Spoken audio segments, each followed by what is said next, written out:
লালমনিরহাট ও কুড়িগ্রামে তিস্তার পানি কমলেও নদী ভাঙন অব্যাহত রয়েছে। বিস্তারিত জানাতে সরাসরি যুক্ত হচ্ছেন সহকর্মী জামাল বাদশাহ ও জুয়েল রানা। শুরুতে আমরা চলে যাচ্ছি সহকর্মী জামালের কাছে। জামাল, ভাঙন কবলিতদের কাছে ত্রাণ সামগ্রী ঠিকঠাক ভাবে পৌঁছাচ্ছে কিনা, কি বলছেন তারা?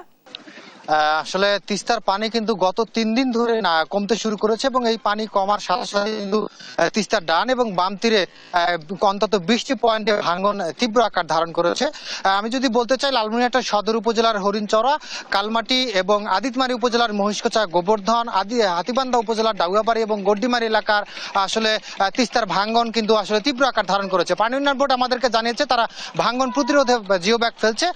এই মুহূর্তে আমি রয়েছি লালমনিরহাটের হরিণচরায়। যদি একটু দেখাতে চাই, আসলে লালমনিরহাটের এই যে হরিণচরা এলাকাটি রয়েছে, গত কয়েকদিনে কিন্তু এই এলাকা থেকে অন্তত 25 থেকে 30টি বাড়ি অন্যত্র সরিয়ে নেওয়া হয়েছে এবং এরই মধ্যে কিন্তু শতাধিক বসতভিটা, ফসলি জমি, একরের পর একর আমনের ফসল সহ কিন্তু আসলে নদীগর্ভে বিলীন হয়েছে।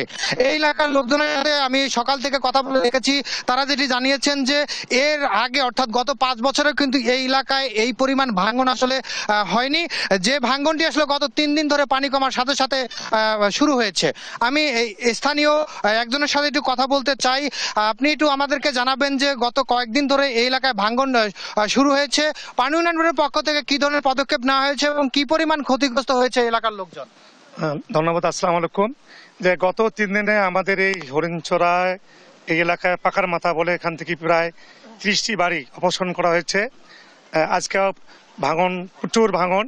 ইতিমধ্যেই পানি উন্নয়ন বোর্ড আমাদের এখানে কিছু জিও ব্যাগ দিয়েছে, সেই জিও ব্যাগ ফেলানো হয়েছে। কিন্তু এই জিও ব্যাগে সাফিসিয়েন্ট না, এখানে স্থায়ী বাঁধের প্রয়োজন। তাই আমি মনে করি যে এখানে স্থায়ী বাঁধ দেওয়া না হলে এই অঞ্চলে যে মানুষ বসবাস করছে তারা আরও নদী ভাঙনের সম্মুখীন হবে এবং ক্ষতিগ্রস্ত হবে। পাশাপাশি এই এলাকায় অনেক শিক্ষা প্রতিষ্ঠান রয়েছে, পাকা রাস্তা রয়েছে, মসজিদ আছে, মাদ্রাসা আছে, হাই স্কুল আছে। যদি ভাঙন প্রতিরোধ করা না হয় তাহলে এই সব প্রতিষ্ঠান নদীগর্ভে বিলীন হবে। তাই সেজন্য আমি সরকারের আশু দৃষ্টি আকর্ষণ করছি। ধন্যবাদ আপনাকে। আসলে যে গত কয়েকদিনে যে বন্যা হলো, এই বন্যায় এই এলাকার মানুষজন কি পরিমাণ ত্রাণ সহায়তা পেয়েছে বা পেয়েছে কিনা, আপনাদের এই এলাকার মানুষজনের কোনো অভিযোগ রয়েছে কিনা? হ্যাঁ, জেলা প্রশাসনের পক্ষ থেকে এখানে প্রায় খুনিয়াগাছ ইউনিয়নে 9 মেট্রিক টন চাল দেওয়া হয়েছে। স্থানীয়ভাবে বিভিন্ন সংস্থা তারা আসছে, সেটা পর্যাপ্ত পরিমাণ না। এখানে যেভাবে ক্ষতি হয়েছে সেই ক্ষতি অনুপাতে যে ত্রাণ সামগ্রী দেওয়া হচ্ছে সেটা পর্যাপ্ত পরিমাণ না। এখানে আরও ত্রাণ সহায়তা দেওয়া প্রয়োজন আমি মনে করি। ধন্যবাদ আপনাকে। আসলে যেটি বলছিলেন, এই এলাকার বাসিন্দারা কিন্তু যে এই এলাকার ভাঙন কিন্তু গত কয়েক বছর আগে এরকম পরিস্থিতি তারা দেখেনি। এরই মধ্যে কিন্তু অনেকগুলো বাড়িঘর নদীগর্ভে বিলীন হয়েছে, ফসলি জমি নদীগর্ভে বিলীন হয়েছে। এছাড়া কিন্তু লালমনিরহাটের আদিতমারি উপজেলার মহিষকোচার গোবর্ধন বারোঘরিয়া যে জায়গাটি রয়েছে, সেখানে কিন্তু গতকাল থেকে আজ সকাল পর্যন্ত অন্তত 10টি বাড়িঘর নদীগর্ভে বিলীন হয়েছে এবং শতাধিক বসতভিটা কিন্তু অন্যত্র সরিয়ে নিতে আমরা দেখেছি। আমরা খোঁজ নিয়ে দেখেছি যে লালমনিরহাটের তিস্তার ডান এবং বাম তীরে অন্তত 20টি পয়েন্টে যে ভাঙন শুরু হয়েছে, এই ভাঙন কিন্তু আসলে পানি যদি আরো দ্রুত গতিতে কমতে শুরু করে, ভাঙন কিন্তু তীব্র আকার ধারণ করবে। সব মিলিয়ে পানি উন্নয়ন বোর্ড যেটি জানিয়েছেন যে এই ভাঙন কমানোর জন্য তারা জিও ব্যাগ ফেলে জরুরি আপৎকালীন কাজ হিসেবে প্রতিরোধের চেষ্টা করছেন। কিন্তু এই ভাঙন কবলের যে মানুষগুলো রয়েছে তাদের যেটি দাবি, জিও ব্যাগ কোনো সমাধান আসলে নয় এবং সঠিক পদক্ষেপ নয়। তাদের দাবি কিন্তু তিস্তার ডান এবং বাম তীরে স্থায়ী একটি বাঁধ নির্মাণ অথবা তিস্তা নদীর খনন আসলে করা কিন্তু জরুরি হয়ে পড়েছে। আমরা নদী ভাঙ্গনের আরো খবর জানতে এখন যেতে চাই কুড়িগ্রামে। সেখানে রয়েছেন আমাদের সহকর্মী জুয়েল রানা।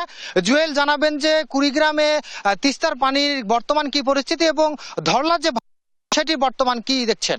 জামাল বাদশাহ, আপনাকে ধন্যবাদ। আসলে আপনি যেমনটি বলছিলেন, কুড়িগ্রামের উলিপুর উপজেলার বেগমগঞ্জ ইউনিয়ন, এটি কিন্তু ধরলা নদীর অববাহিকায় আসলে অবস্থিত। এখানে কিন্তু গত কয়েকদিনের আসলে তীব্র ভাঙনে এখানে একটি কমিউনিটি ক্লিনিক, একটি বন্যা আশ্রয় কেন্দ্র, এছাড়াও কিন্তু একটি উচ্চ বিদ্যালয় আসলে হুমকির মুখে রয়েছে। যে কোনো মুহূর্তেই কিন্তু আসলে স্কুলটি আসলে নদীগর্ভে চলে যেতে পারে। এছাড়াও কিন্তু এখানে কয়েকদিনের ভাঙনে কিন্তু শতাধিক শতাধিক পরিবার আসলে ভিটেমাটি হারিয়েছে। এছাড়াও কিন্তু এখানকার অসংখ্য আসলে ফসলি জমি ফসল সহ নদীতে চলে গেছে। আমি এখানে আসলে আপনাকে যদি একটু দেখাতে চাই, এখানে কিন্তু ভাঙন তবে কয়েকদিনের তুলনায় কিছুটা কমেছে। তবে পানি উন্নয়ন বোর্ড আসলে ভাঙন রোধে বালু ভর্তি যে জিও ব্যাগ সেটি ফেলে আসলে ভাঙন রোধের চেষ্টা করছে। এছাড়াও আমি এখানকার যারা ভুক্তভোগী রয়েছে, নদী ভাঙনের শিকার হয়েছে, আমি অনেকের সঙ্গে কথা বলেছি। তারা কিন্তু আমাকে অভিযোগ করেছে তারা কিন্তু ত্রাণ সহায়তা এখন পর্যন্ত পায়নি, এমনটাই কিন্তু তারা বলেছে। তবে আমি উপজেলা ত্রাণ এবং পুনর্বাসন দপ্তরের সঙ্গে কথা বলেছি। তারা আমাকে জানিয়েছেন যারা নদী ভাঙনের শিকার হয়েছে তাদেরকে তারা প্রতিনিয়ত আসলে ত্রাণ সহায়তা অব্যাহত রেখেছেন এবং তারা জানিয়েছেন যারা আসলে ভিটেমাটি হারিয়ে নিঃস্ব হয়েছে তাদেরকে পুনর্বাসন করা হবে। এছাড়াও কিন্তু আমি যদি দেখাই, এটি কিন্তু ধরলা নদীর অববাহিকা একটি বন্যা আশ্রয়, কিন্তু এটি কিন্তু নদীতে আসলে ধরলা নদীতে আসলে বিলীন হয়েছে। যে কিছু মানে অংশ রয়েছে স্থানীয় লোকজন সেটি আসলে ভেঙে নিয়ে যাচ্ছে। এছাড়াও কিন্তু ধরলার এছাড়াও যদি আমি বলতে চাই, অন্যান্য যে নদ নদীগুলো রয়েছে তিস্তা, দুধকুমার এবং ব্রহ্মপুত্র, সেই 3 নদীর পানি কিন্তু ভাঙন কিন্তু কিছুটা কম রয়েছে।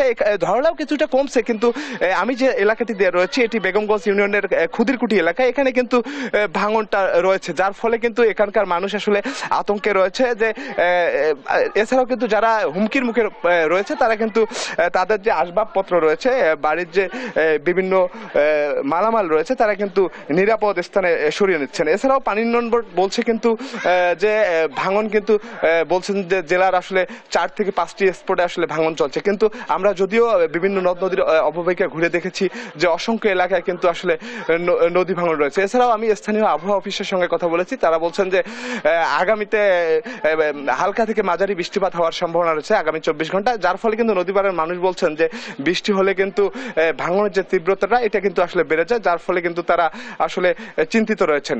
জেসিকা, এই ছিল আসলে কুড়িগ্রামের ধরলার নদীর অববাহিকা থেকে ভাঙনের সর্বশেষ পরিস্থিতি। জুয়েল, আপনাকে ধন্যবাদ। সেই সাথে ধন্যবাদ জানাচ্ছি জামাল আপনাকেও।